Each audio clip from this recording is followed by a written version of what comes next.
Partiti non brillante Westfalia. Dall'esterno L'Arizona, all'interno Red Dream e Viosa, Viosa che va davanti superando J-Tire e respingendo L'Arizona che ha all'esterno Sweet Lollipop, poi in Supervision Red Dream e Westfalia. Viosa conduce a qualche metro dallo steccato, al suo esterno L'Arizona, in terza corsia virtuale, siamo sulla dritta, Sweet Lollipop, poi quarto vicino J-Ta, precede Red Dream con all'esterno Supervision in coda Westfalia.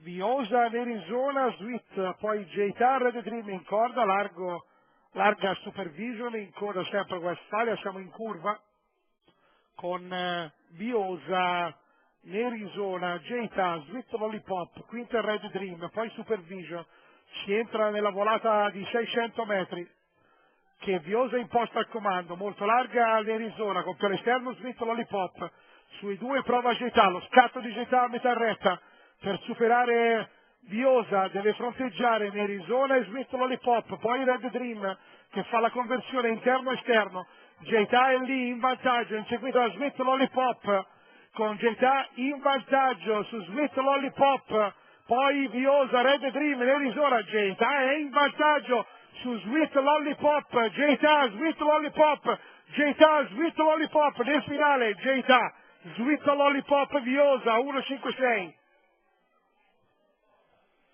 1-5-6 è l'ordine di arrivo di questa prova. La regolarità di J-Ta è quella, ma gli basta per battere in questa Maiden Sweet Lollipop e Viosa. Interpretazione di Carletto Fiocchi, precisa e puntuale, a lungo a 500, difesa da Sweet Lollipop e Viosa. 1-5-6 è l'ordine di arrivo. Vittoria di J-Ta, è tutto.